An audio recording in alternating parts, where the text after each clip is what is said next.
Hi, this is Brian here. We're doing a quick lesson on the ACCA paper F5 on material price variances. This video will focus on the theory of the planning variances. So first, let's talk about the main concept of material price variance. Price variances are used to evaluate the performance of the purchasing function because they are responsible for buying materials. So we use price variances to see whether they're doing a good job or not. Now in the paper F5, we can split material price variances into two parts. The first part is planning, and the second part would be operational. Now planning is related to budgets. That means you might have one or more revisions of the budget. So we're talking about budgets.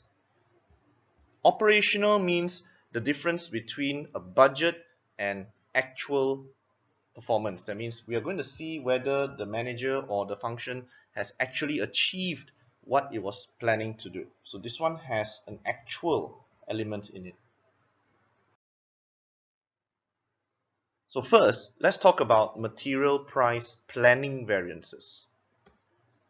It is the difference between an original budget and revised budget. That means over the course of time, a budget might be changed to maybe suit macroeconomic factors or something that has changed in the surrounding environment. It's very important to note that it is not controllable by the purchasing function. They can't do anything about it because it is usually as a result of poor standard setting by senior management, meaning something has changed at the head office level and the purchasing function can't really do anything. Therefore, it should not be used to evaluate the purchasing function's performance because it's not their fault. So let's talk about some of the causes of material price planning variances. I'd like to remind you that this is not controllable by the purchasing function.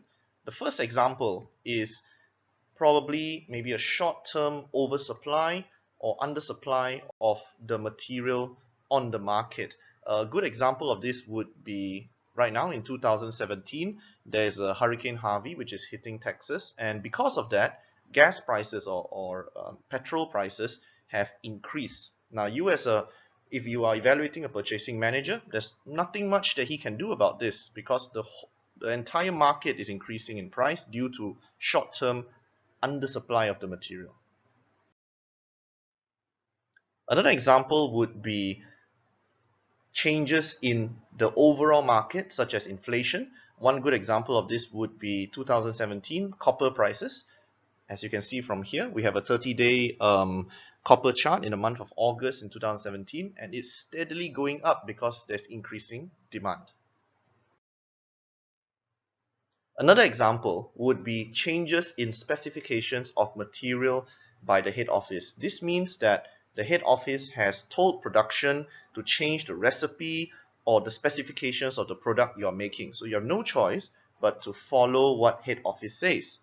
One good example of this in 2017 is the changes which McDonald's have made to their recipes and the way they function. Like for example over here, what's happening is that in March, the company announced that its quarter pounders will be made out of fresh beef rather than frozen patties. Now, fresh beef obviously is much more expensive than frozen patties because of the supply chain, and as a purchasing function for a particular state, there's nothing you can do except follow this directive.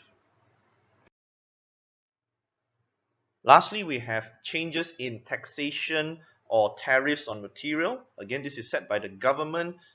A purchasing function really can't do anything about this.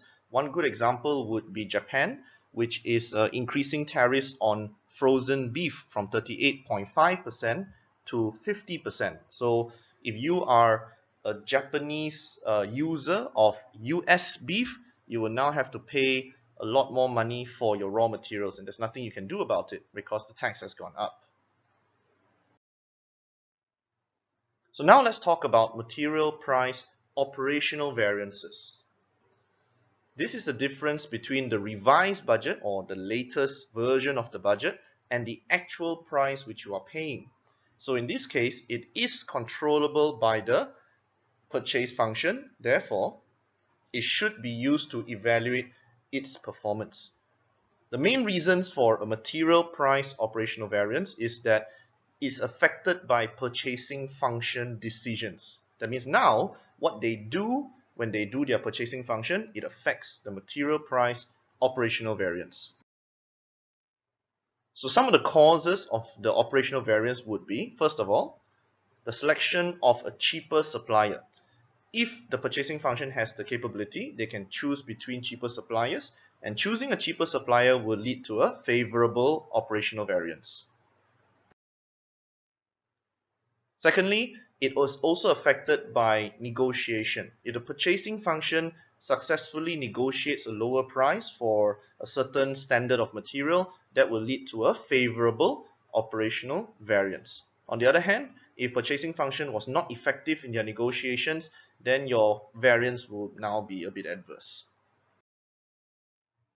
Thank you for watching. Please choose a video to continue the lesson on material price variances.